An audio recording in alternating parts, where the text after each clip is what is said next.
Retornando então, pessoal, agora nós vamos tratar do princípio da legalidade tributária. Princípio também que é conhecido como o princípio da reserva legal, ou o princípio da tipicidade fechada, ou ainda vocês podem encontrar a nomenclatura princípio da estrita legalidade. A história diz que esse princípio originou-se na carta do rei João Sem Terra, em 1215. E o surgimento desse princípio se deu por uma insurgência da nobreza e da plebe da época contra o poder unipessoal do rei, uma vez que naquela época instituía-se tributo pela simples vontade e arbítrio do rei. E o povo estava indignado, já estava cansado de cumprir obrigações por mera imposição da monarquia. Então se insurgiram contra esse poder do rei, criando-se uma regra, dentro dessa carta, desse modelo, que eu posso chamar aí de um modelo normativo. Essa carta acabou criando uma regra em que só era permitido, a partir de então, tributar mediante aprovação do legislativo. É o que a gente chama de No Taxation Without Representation, que significa vedada a tributação sem representação. Então, a partir dessa regra, o princípio da legalidade tributária passou a ser observado em todo o ordenamento jurídico mundial. E o Brasil não é diferente. O Brasil se orienta nesse princípio. E o que diz esse princípio da legalidade tributária? Hoje ele está previsto na nossa Constituição no artigo 150, inciso 1. Mas esse princípio ele já existe também da sua forma genérica, onde ele está previsto na nossa Constituição no artigo 5º, inciso 1, que diz que ninguém é obrigado a fazer ou deixar de fazer alguma coisa, senão em virtude de lei. Em que pese existir o princípio da legalidade genérica, que é aplicado a todas as áreas do direito, nós temos também, o legislador brasileiro se preocupou tanto com essa questão da criação de tributo, evitar que a tributação se torne, vamos dizer assim, algo desordenado, arbitrário, não razoável, que estabeleceu um princípio específico da legalidade a ser aplicado pelos entes federativos, que é o princípio da legalidade tributária. No momento que esses entes federativos forem tributar, então eles teriam que observar essa regra da legalidade. E essa regra, como eu falei, está prevista no artigo 150, inciso 1 da nossa Constituição, que diz assim: é vedado à União, aos Estados, ao Distrito Federal e aos municípios instituir ou majorar tributo sem lei que o estabeleça. Então, para que os entes federativos hoje possam criar tributo, é preciso que eles observem lei. E aí nós vamos ver que tipo de lei é essa. A lei que está se falando aqui é numa acepção estrita, porque nós temos lei em sentido amplo, que eu chamo de sentido genérico, que a palavra lei em sentido genérico, numa concepção genérica, ela significa legislação. Então eu poderia dizer que seria qualquer ato normativo capaz de criar uma norma, capaz de criar uma regra. Por exemplo, um decreto, uma portaria do presidente da República é um ato normativo, estabelece uma regra a ser seguida. Isso então a gente diz que é lei em sentido amplo. Já a lei em sentido estrito seria aqueles atos normativos específicos que se submetem ao crivo do legislador, são aprovados pelo legislativo e a partir de então leva à sanção do executivo para começar então a surgir os seus efeitos. E no direito tributário, a palavra lei, segundo o artigo 150, inciso 1, é a lei ordinária, é a lei em sentido estrito, a lei ordinária, que é a lei simples, a lei comum. Então, para que a União, Estados, Distrito Federal e municípios instituam tributo, eles dependem de lei ordinária. Então, a regra no Brasil é que somente através de lei ordinária nós podemos criar tributo. Isso é regra que tem que ser observada, ok? Mas é preciso também saber que a Constituição ela traz uma exigência maior em alguns casos. Há 4 casos na nossa Constituição em que eu não vou poder usar a lei ordinária, que é a regra, que eu acabei de comentar com vocês, que está no artigo 150, inciso 1. A Constituição, ela traz 4 tributos, 4 modalidades, 4 hipóteses, em que eu só vou poder utilizar lei complementar. E aí nós sabemos que a lei complementar, ela exige um quórum mais específico, exige maioria absoluta para aprovação. E aí é mais difícil você aprová-la do que uma lei ordinária, que depende apenas da maioria simples. Então, quais são esses 4 tributos que normalmente estão em prova, que caem? São tributos corriqueiros, justamente porque eles são exceções à legalidade. Quais são esses 4 tributos? É o tributo que a gente chama de Imposto sobre Grandes Fortunas, o IGF, Imposto sobre Grandes Fortunas, que está lá no artigo 153, inciso 7º da nossa Constituição. Nós temos aí os empréstimos compulsórios, que estão no artigo 148 da nossa Constituição. O imposto residual, que está lá no artigo 154, inciso 1 da nossa Constituição. E a contribuição securitária residual, que está no artigo 195, parágrafo 4º, conjugado com o 151, inciso 1 da nossa Constituição.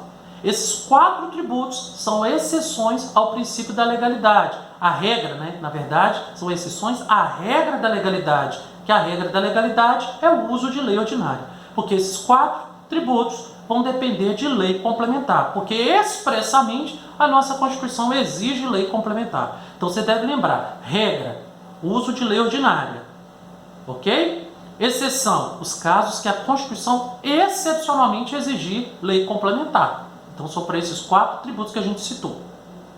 Outro caso também que a lei, que a nossa Constituição autoriza o chefe do Executivo a majorar a alíquota de determinados tributos ou reduzir a alíquota desses tributos, são os casos dos chamados tributos reguladores de mercado.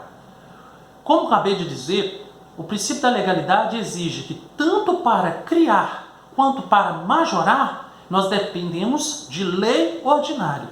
Mas há casos que a nossa Constituição, em virtude da função extrafiscal que esses tributos possuem, eles podem ser reduzidos ou majorados sem a necessidade de lei, apenas pelo ato do chefe do Executivo, no caso, um decreto, ou uma portaria, uma instrução normativa. São os chamados tributos reguladores de mercado. E nós vamos citar para vocês porque também são comuns em provas. São tributos que podem ser majorados ou reduzidos sem a necessidade de lei. Ok? Então são eles: o imposto de importação, o imposto de exportação, o imposto sobre produtos industrializados e o imposto sobre operações financeiras. Essas exceções estão lá no artigo 153, parágrafo 1º da nossa Constituição. E existe outro também, que é a chamada CID Petróleo ou CID Combustível, que está lá no artigo 177, parágrafo 4º, inciso 1, salvo engano, da nossa Constituição, que trata também da CID Petróleo, que diz que a CID Petróleo pode ter sua alíquota majorada ou reduzida por ato do presidente da República, sem necessidade de lei, ok? E por fim, a pergunta que se faz sempre com relação à medida provisória pode ser usada para criar, majorar ou reduzir tributo? Gente, para a gente compreender se medida provisória é capaz de criar, majorar ou reduzir tributo, precisamos analisar o artigo 62 da nossa Constituição, que trata da medida provisória. E lá no artigo 62, no parágrafo 1º, nós temos as situações, as hipóteses em que não se admite o uso de medida provisória pelo presidente da República. São as matérias que não se permite ao presidente tratá-las mediante o uso de medida provisória. E você analisar todas aquelas matérias ali, no artigo 62, parágrafo 1º, vocês não vão encontrar nenhum impedimento que proíba, vamos dizer assim, o presidente da República de criar ou majorar tributo, ou ainda reduzi-lo por meio de medida provisória, exceto os casos em que a própria Constituição exige lei complementar. Então, se a prova perguntar assim, é possível usar medida provisória para instituir tributo? O que vocês devem responder? Sim, uma vez que não há proibição expressa no artigo 62, parágrafo 1º da nossa Constituição, exceto os casos de tributos que exigem lei complementar para tratá-los. E quais são os 4 tributos que exigem lei complementar que a gente acabou de citar aqui? Nós citamos o imposto sobre grandes fortunas, o empréstimo compulsório, o imposto residual e a contribuição securitária residual. São esses 4. Fora isso, eu posso tratar também como medida provisória. O outro detalhe também com relação ao princípio da legalidade. O princípio da legalidade, ele deve ser observado também no momento de tratar dos elementos constitutivos do tributo. Por exemplo, determinado município institui o IPTU, porque ainda não havia criado esse IPTU dentro do seu circunstância, dentro do seu território. E aí resolve o município, através de lei, estabelecer o IPTU, criar o IPTU.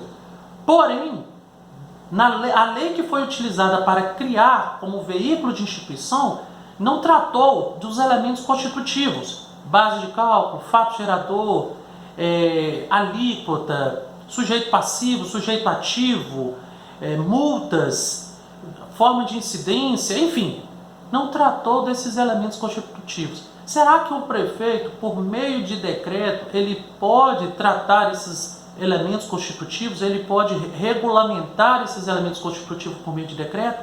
A resposta é não. Por que que não pode? Porque o princípio da legalidade, ele exige que não só se institua o tributo através de lei, mas como também trate os elementos constitutivos dentro dessa lei. Então a mesma lei que vai ser usada para instituir o tributo também deve ser utilizada para abordar os elementos constitutivos. Então, quando você, por exemplo, para analisar uma lei que estabeleça regras, que institua, por exemplo, uma taxa de lixo, você vai observar que essa lei, além de criar a taxa de lixo, ela vai estabelecer no seu corpo normativo todos esses elementos constitutivos. A gente chama de aspectos formais ou elementos constitutivos. Base de cálculo, fato gerador, prazo de vencimento, sujeito passivo, contribuinte, todos esses elementos vão ser abordados nessa lei, porque é necessário. Outro item que eu quero perguntar para você, que eu quero também trazer aqui para a gente abordar, é com relação ao uso de lei para corrigir, fazer a chamada atualização monetária da base de cálculo. Certa feita eu vi uma prova de OAB questionando, do exame da ordem, questionando, eu prefeito, posso atualizar a base de cálculo do IPTU sem necessidade de lei? Qual que é a resposta? Depende. Por quê? Como eu falei, para majorar, para reduzir tributo ou ainda extinguir, é preciso que haja lei ordinária como regra. Porém, o artigo 97, parágrafo 2º, ele traz uma possibilidade de que eu posso corrigir a base de cálculo de determinado tributo sem a necessidade de lei. Isso quer dizer que o prefeito, ele percebendo que a base de cálculo do IPTU, por exemplo, que é o valor venal do imóvel, que a base de cálculo há anos está defasada, e aí o prefeito resolve, por meio de um decreto, corrigir, atualizar essa base de cálculo. E ele vai utilizar índices oficiais de mercado, ou seja, ele vai seguir aquele índice de mercado. Se o mercado diz que os imóveis foram corrigidos em 10% e o prefeito limita a correção em 10%, ele não depende de lei, ele não precisa de lei, ele pode fazer isso através de decreto. Porque, segundo o entendimento do Judiciário, do STJ e do STF, quando se atualiza a base de cálculo pelos índices, utilizando-se índices de mercado, ou seja, índices oficiais, não se excedendo aos índices oficiais, aquilo que o mercado, que os índices oficiais estabeleceram, não é necessário, porque não estamos tendo, nesse caso, aumento de tributo, e sim mera atualização monetária. Agora, imagine que a base de cálculo, os imóveis, tiveram um reajuste de 10%, uma valorização de 10%. Mas aí o prefeito resolve reajustar os imóveis em 20%. Aí nessa hipótese ele vai depender de lei. Por quê? Porque aí nesse caso ele está promovendo verdadeiro aumento, verdadeiro majoração. E nesse caso depende de lei. tá bom? Então espero que vocês tenham entendido. Qualquer dúvida vocês podem mandar para mim por e-mail ou pelo WhatsApp.